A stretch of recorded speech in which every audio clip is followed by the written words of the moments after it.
Baik, assalamualaikum warahmatullahi wabarakatuh. Seperti yang kalian lihat di dalam judul video ini, dan ini kita akan coba mempelajari tentang bagaimana kita membuat program untuk menghasilkan atau mengidentifikasi huruf konsonan dan juga vokal dari inputan user. Jadi di sini saya akan coba menjabarkan program tersebut menggunakan studi kasus ya. Jadi kita akan mempelajarinya berdasarkan studi kasus persoalan yang serupa. Jadi di sini soalnya itu adalah kita disuruh membuat program untuk menganalisa sebuah inputan kalimat yang menampilkan jumlah karakter yang berupa karakter vokal, konsonan, dan lainnya gitu. Ya, jadi yang intinya ada di vokal dan konsonan. Juga ada tambahannya di mana kita harus mengidentifikasi jumlah kata yang mengandung huruf NG. Jadi yang pertama kita akan menyelesaikan ini dulu, di mana ada karakter vokal dan juga konsonan. Jadi idenya adalah kita akan menginputkan sebuah inputan, nanti kita identifikasi dari kalimat itu, di mana ada huruf vokalnya, ada berapa jumlah huruf vokal dan juga berapa jumlah huruf konsonan. Oke, jadi di sini pertama kita pasti perlu. Jadi di sini saya akan menggunakan compiler online ya. Ini pertama langsung aja kita pertama melakukan ya cout dulu lah biar terlihat program konsonan dan vokal. Lalu kita inline. Dan di sini pertama kita perlu deklarasi variabel string tentunya dong. Nah, variabel string ini untuk menampung nilai inputan yang diberikan dari user. Karena tipe data adalah string, lalu variabel kita buat text dan juga ada new text. Nanti kita akan pakai penjelasannya nanti ya new text. Jadi ada dua variabel text dan new text. Juga kita perlu mendeklarasikan variabel yang menampung nanti jumlah-jumlah dari setiap hurufnya, yang konsonannya variabel mana, vokal mana, dan ng serta jumlah huruf semuanya. Pertama tipe data integer, di sini ada konsonan pertama jelas, kita buat 0, vokal dengan 0 juga, dan ng nanti ya untuk mengidentifikasi jumlah kata yang mengandung ng, dan juga variabel jumlah huruf ya, untuk mengetahui berapa jumlah hurufnya. Jadi koma. Selanjutnya sini yang perlu kita lakukan setelah melakukan deklarasi atau assignment nilai, di sini kita akan langsung melakukan input ya. Pertama kita akan buat cout. Kita akan cout dulu, masukkan teks Anda. Jadi di sini adalah baris untuk output teksnya. Di sini saya akan buat tabulasi atau spasi lah ya, biar ini di sini harusnya tabulasi biar lebih rapi. Lalu koma, lalu sein. Nah di sini karena kita itu akan menginputkan sebuah kalimat ya, tidak satu kata, jadi ada banyak kata lah gitu. Biasanya kan ada spasinya. Nah kita di sini akan menggunakan fungsi getLine. GetLine ini mendapatkan seluruh nilai dari baris sein-nya gitu, baris yang kita tuliskan. Karena kalau kita langsung pakai sin, nanti yang termasukkan ke dalam variabel itu hanya satu kata, tidak keseluruhan kata, tidak keseluruhan kalimat. Kita harus pakai getLine, dan ada sebuah fungsi ya. Karena oh ya, jangan lupa di atas kita selain menginput iostring, kita juga menginputkan string ya. Nah ini dibutuhkan untuk menggunakan fungsi yang nanti. Jadi getLine, lanjut getLine. Di sini memiliki dua parameter atau argumen. Jadi apa itu parameter argumen? Parameter argumen itu ini adalah nilai yang ada di dalam kurung sebuah fungsi. Di mana pertama adalah fungsinya, yaitu fungsi sein ya, fungsi inputnya. Kedua variabel yang akan ditransfer dari nilai sein, itu adalah variabel text. Jadi kita ingin menggunakan fungsi sein untuk inputnya, dan teks adalah menampung variabel penampung dari nilai yang kita inputkan. Oke, setelah itu kita akan coba tes ya. Kita akan coba tes out dari teks ya. Kita akan coba tes. Oke, di sini kita akan masukkan D Yustian nama saya. enter. Nah, dia akan ditampilkan seperti baris 16 ini ya.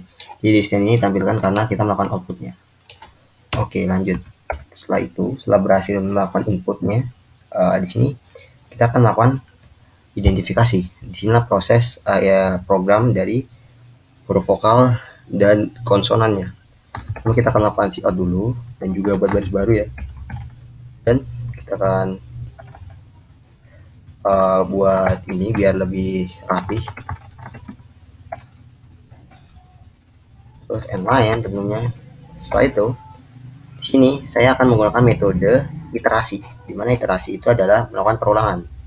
Nah, perulangan sendiri itu di mana perulangan itu idenya adalah sebuah kode itu akan terus diulang, dieksekusi ulang sampai ada kondisi di dalam for itu yang false. Jadi nanti ada deklarasi, kondisi dan aksi. Jika bagian kondisi itu terus masih bernilai true, maka akan terus diulang atau kode yang pernyataannya akan terus dieksekusi. Jika dia suatu saat nanti false, maka dia akan selesai dieksekusi dan lanjut, perulangannya berhenti. Kurang lebih seperti itu. Saya akan menggunakan for. Pertama kita deklarasi terlebih dahulu. Itu integer i, saya pakai variabel i dengan tipe data integer. Lalu ada i kurang dari text dot. Itu adalah variabel yang menampung inputan kita ya tadi. Length ini apa? Length ini itu adalah sebuah fungsi, di mana fungsinya itu adalah untuk mengetahui panjang karakter dari variabel. Di mana contohnya kita nanti memasukkan teksnya adalah saya itu kan 4 karakter atau 4 huruf, maka text.length-nya ini akan dituliskan 4, jadi i kurang dari 4, lebih seperti itu. Lalu i++. I++ ini adalah aksi di mana setiap kali perulangan variabel i akan ditambah 1. Oke. Nah, ini kan saya menuliskan sebuah kurung kurawal. Nah, kurung kurawal ini adalah tempat di mana pernyataan-pernyataan ditulis. Jadi setiap kali pengulangan itu true, setiap kali kondisi ini true, maka yang dieksekusi adalah semua yang ada di dalam sini. Di sini di mana pertama saya akan tuliskannya apa identifikasi huruf konsonan.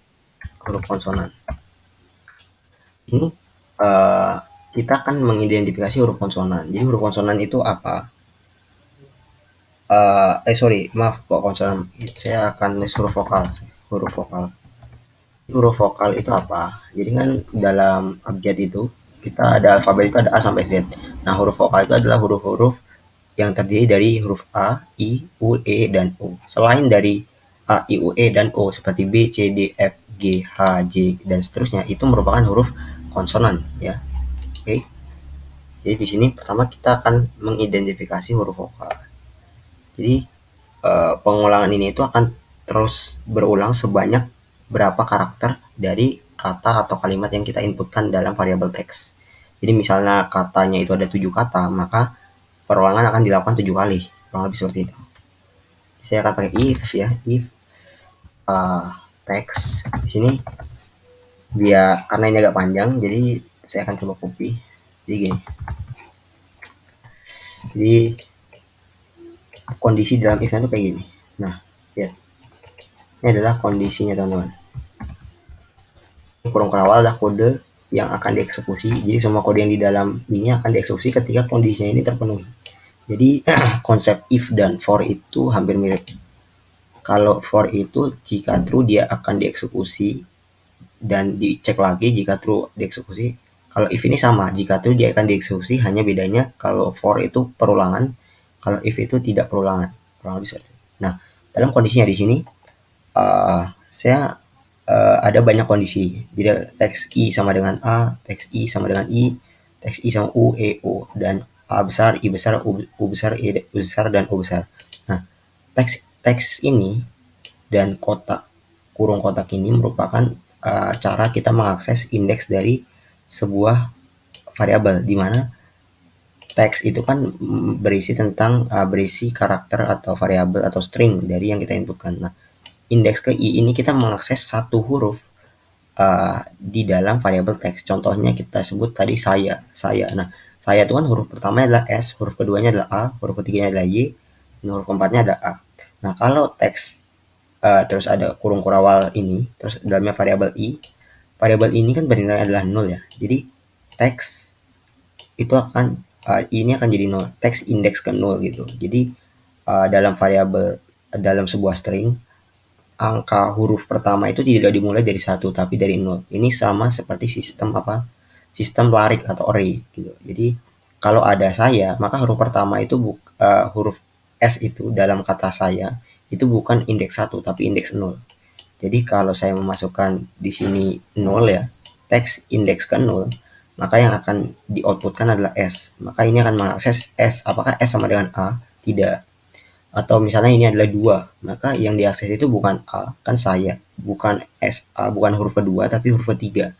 Karena indeks dari sebuah string itu dimulai dari 0. Jadi kalau ada 3 huruf, maka ada 2 indeks. 0 indeks, 1 indeks, dan 2. Jadi gitu. Jadi perlu diingat. Jadi kalau kalian masih bingung dengan konsep indeks, coba pelajari tentang array. Jadi pelajari tentang array di C++ nya. Ya, jadi ada penjelasannya tentang array. Dia ada yang namanya indeks dan indeks itu selalu dimulai dari 0. Nah, di sini saya akan mengecek setiap huruf dalam variabel teks itu. Jadi kan perulangan ini akan terjadi. Nah, I ini akan berubah. Jadi yang tadinya 0 jadi 1 jadi 2 karena ini. Karena dia ditambah 1 setiap kali perulangan. Jadi ketika dia 0, apakah teks indeks ke 0, apakah teks indeks ke 0 itu sama dengan A, atau dia sama dengan I, atau dia sama dengan U, atau dia sama dengan E. Jadi ini double pipe itu adalah operator perbandingan atau operator relasi. Yang mana sifatnya OR. Jadi kalau kalian masih bingung juga tentang ini ya, kalian perlu pelajari tentang operator perbandingan ya, operator logika biasanya di C++. Jadi dicek apakah indeks ke I kan kalau konteksnya teks ini berisi string saya, maka indeks ke 0 dari saya adalah S. Apakah S itu sama dengan A? Tidak.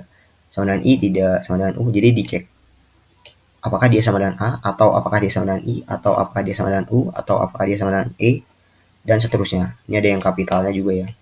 Jadi kalau huruf itu meskipun beda kapital, itu akan dibaca karakter yang berbeda. Nah, jadi ketika tidak ditemukan, maka ketika salah satu dari ini aja, kalau semua kondisi di dalam kurung biasa ini itu tidak ada yang terpenuhi, tidak ada yang true, tidak ada yang benar, maka kode di dalam sini tidak akan pernah dieksekusi. Tapi contoh I-nya ini sudah 1 ya. Indeks ke 1 dari variabel teks yang konteksnya contohnya saya, itu kan adalah A. Jadi indeks ke 0-nya adalah S, indeks ke 1-nya adalah A gitu. Nah, kalau indeks ke 1-nya adalah A, maka akan dicek apakah A ini sama dengan A. Nah, benar gitu. Kalau dia kapital, apakah A besar sama dengan A besar? Nah, jika benar, maka satu aja ada yang benar di antara semua ini, maka kode di dalam kurung kurawalnya ini akan dieksekusi. Nah, kurang lebih seperti itu lagi ya. Nah, setelah kita membuat kondisinya, apa kira-kira yang dieksekusi? Yang dieksekusi cukup simpel. Kalian tinggal tulis variabel vokal kita plus 1 ya. Plus 1 itu bisa dituliskan dengan seperti ini. Ini bisa, ini artinya vokal itu variabelnya ditambah 1. Tadi kan vokal adalah 0 ya. Nah, kalau kita tulis seperti ini, maka vokal akan ditambahkan 1. Atau bisa tulis dengan seperti ini, vokal plus sama dengan 1. Biar lebih mudahnya, biar lebih paham, vokal sama dengan vokal plus 1. Bisa. Saya akan coba pakai yang seperti ini ya. Biar lebih singkat. Nah, jadi kalau misalnya, ini kan intinya logika ini atau kondisinya adalah untuk mengecek apakah setiap kata dalam variabel teks itu ada yang sama dengan A, I, U, E, O ini. Kalau ada, maka vokal akan ditambahkan 1. Nanti kita akan outputkan gitu. Nah, jika tidak ada yang memenuhi, kita akan tulis di sini else. Else itu selain itu, berarti kan dalam sebuah alfabet itu hanya ada 2 jenis huruf, vokal dan konsonan umumnya. Nah, kalau dia tidak vokal berarti dia konsonan dong. Kalau dia tidak konsonan berarti dia vokal. Sederhananya seperti itu. Di sini kita akan tulis else jika sebelum itu kita akan tulis biar rapi, kita akan tulis komentar identifikasi huruf konsonan. Oke. Nah, di sini Karena kodenya itu apa, kita menggunakan else, kan dalam kalau kita menginputkan kan itu, ada kalimat-kalimat kan biasanya ada spasi. Nah, biar spasi tidak terdeteksi dalam, else-nya, kan else itu selain itu, selain selain huruf vokal kan dalam variabel kita ada huruf konsonan dan juga ada spasi. Nah, biar kita tidak, teridentifikasi spasinya, tidak apa, kita bisa menyaring itu dipastikan bukan spasi, kita buat if lagi di dalam if, text ya, indeks ke I itu tidak sama dengan, ya tidak sama dengan, operator perbandingan, ingat spasi ya, maka konsonan yang di plus plus. Oke, sebenarnya seperti itu. Nah, itulah, uh, bagaimana, kita melakukan penyaringan antara huruf vokal dan konsonan. Di sini karena kita sudah berhasil, coba kita akan outputkan dulu ya. Kita akan outputkan dulu, uh, nilai dari vokal dan konsonan. Cout. Coba kita vokal sama dengan, vokal gitu ya. Kita akan buat yang lain. Dan cout ini adalah fungsi untuk melakukan output konsonan sama dengan konsonan ya. Ya, apakah berhasil? Oke, masukkan teks Anda misalnya Malang. Bentar. Nah, di sini tertulis vokal adalah 2 dan konsonan adalah 4. Apakah benar vokal 2? Vokal itu ingat A, I, U, E, U. A 1, A ini 2. Dan sisanya adalah huruf konsonan. Benar nggak? M 1, L 1, NG 2. Jadi ada, benar ya, vokalnya 2 dan konsonannya 4. Kurang lebih, berarti kita sudah berhasil nih melakukan, output. Coba kita lakukan sekali lagi. Misalnya Jakarta. Nah, vokalnya ternyata 3 dan konsonannya 4. Jakarta, vokal benar A, benar, 1, 2, 3. Oh, berarti benar ya, vokalnya 3 dan konsonannya ada J, K, R, T, 4 ya, benar ya. Berarti kita sudah berhasil melakukan, output atau dan identifikasi huruf vokal dan konsonan menggunakan perulangan dan juga if. Itu ya teman-teman. Kalau kalian masih bingung, bagaimana for bekerja, bagaimana if bekerja, kalian bisa cari di Google ya, bagaimana, apa, dasarnya itu bekerja. Karena banyak banget, artikel yang ngebahasnya.